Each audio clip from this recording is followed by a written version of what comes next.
al'umma shugabannin al'umma dole su ne su sani kiyaye jinin al'umma kiyaye lafiyarsu kula da kwanciyar hankalinsu dukiyoyinsu da kare dukiyoyin nasu zuri'arsu da 'ya'yansu da matansu da sawa masu kwanciyar hankali wajibi ne na dukkanin jagoran al'umma inda yake jagoranci wanda duk bai yi wannan ba bai sauke nauyin da Allah madaukakin sarki ya dora masa ba kuma sai Allah ya tambaye shi gobe kiyama ba yadda mafita akan tambayar Allah ta'ala game da al'ummar da yake majagoranci ya bari ana zubar da jininta ya bari ana cin dukiyarta ya bari ana korasu da garuruwansu rashin kwanciyar hankali da rashin natsuwa ya addabi al'umma amma shugabanni suna gidajen gwamnati da ainihin masu tsaro manya-manya masu tsaro suna kare su daga nan zuwa can ana tare da shi kai kuma talaka daga nan zuwa can kai kuma tsoro kake da fargaba da ɗarɗar da kakanika yi lallai shugabanni su sani idan ba su tsare ma al'umma jinainansu ba su tsare ma al'umma dukiyoyinsu ba da rayukansu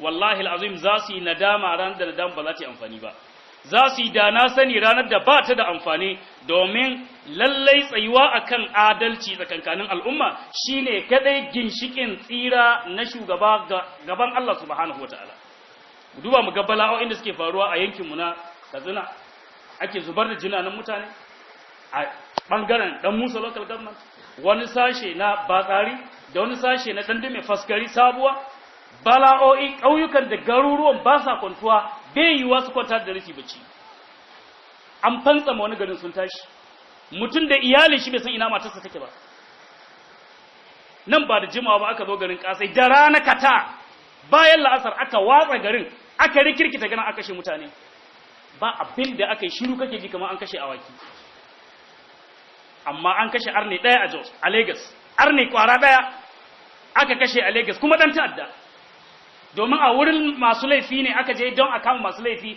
report ɗin da suka samu cewa ana laifi a wurin yan sanda suka je suka kai farmaki wurin harbi aka harbe wani arne bai da imani ba ruwan shi da Allah subhanahu wataala amma shugaban ƙasar Najeriya sai da ya bude baki ya ta'aziya mutanen garin ya jajanta musu abin takeicin ma har aka tayar da rindina ta condolence ta ainihin nuna damuwa da alhini aka je Lagos ana jajanta musu daga presidency amma an kashe mutane a Zamfara komi shugaban ƙasa bai ce ba an kashe mutane a garin shi kasar shi jihar shi ba abin da yace ba radio ba jarida ba kaza kuma sai a ce wai adalci ake yi waka ran musulmi bai firan arne guda musulmi daya a madadin arna nawa yake yan uwa a ran musulmi daya a madadin arna nawa yake ya kamata ku faɗi da bakin ku ko kuna jin tsoro ne ni ne ke faɗa ba ku ba tambayar ku kawai ne musulmi daya ran shi a madadin arna nawa yake ya za a kashe musulmi 40 da wani abu a Zamfara a satin amma babu abin da shugaban kasa ya ce amma an kashe arne kwara daya shugaban kasa ya bude bakinsa yana jajantawa yana nuna alheri har da umarnin cewa a dauki mataki na gaggawa ma yan sandan da suka yi wannan aikin zalunci ko adalci tsakaninku da Allah da ya halice ku zalunci ne ko adalci to kuna ganin zalunci zai dore adalci a ainihin a zauna lafiya babu ko kokonto shugaban kasa bai ma al'ummar musulmi daidai ba bai kyauta wa mutanen Zamfara da Katsina da Kaduna ba mutanen Lagos ƙuri'a nawa suka bashi ne ba demokradiya muke ba da menene ake kaiwa zuwa ga mulki ba da ƙuri'a ba za ku iya tuna ƙuri'o'in da ainihin jam'iyyar APC ta samu a Lagos ya kai rabin abin da Katsina kadai ta bayar amma bai kai a kula da rayuwar mu ba bai kai a kula da addinin mu ba bai kai a kula da al'ummar mu ba kuma shikenan ku talakawa ma ba ku san a faɗi gaskiya bala'in kanku zai kare wallahi alazim ko dai ku bari a gama shugabanni gaskiyar ta je gare su gyara kowa ya zauna lafiya ko kuma a ce ba a san a faɗi gaskiyar kai gulma ana faɗin gaskiya kai annamimanci ana faɗin gaskiya a ɗauke ɗan uwanka a ɗauke ƙaninka ko ƙanin matarka a ɗauke ai kaza wani lokacin ma kai ɗin ma baka tsira ba wajibi ne shugaban ƙasar Najeriya ya sani shine chief security na ƙasar nan wallahi alazim gwamnoni da ake ta ina mamakin wanda zai bata lokaci yana cewa gwamnoni su tashi wani abu zalunci ne ma ka ce ma gwamnati ta shekari al'umma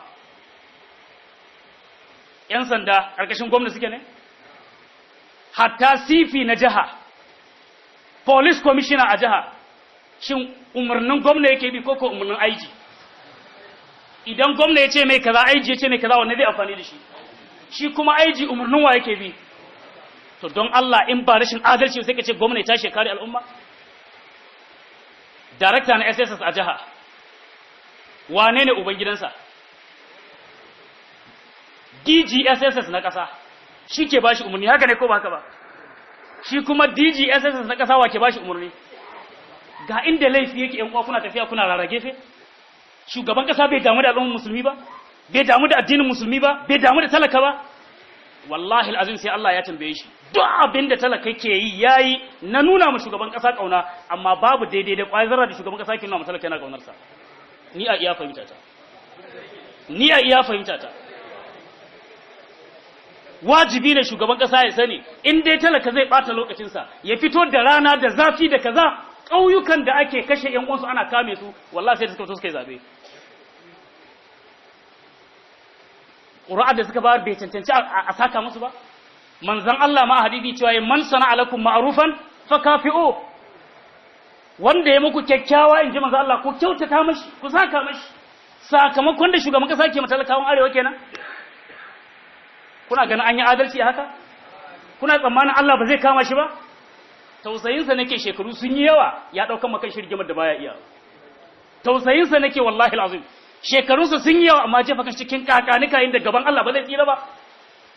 Mutum ɗaya idan aka zubar da jinin shi wallahi alazim sai Allah ya tambayi shugaban ƙasar da aka zubar da jinin mutum ɗaya.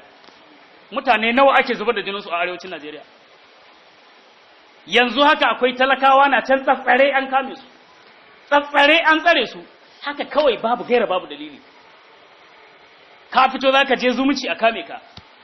Akwai wani bawan Allah ta'aziyya ya je Zamfara, ta'aziyya da shi da matar shi, gidan da ya je ta'aziyya da shi da mai gidan an ɗauke su, yanzu haka miliyan 20 ake nema a wurinsa. Ɗan Katsina ne. Akwai DG na wani abin gana wani ɓangare na jiragen abin gana aviation. Yanzu haka halin da a wannan tsayuwar da muke ciki yana hannun 'yan ta'adda.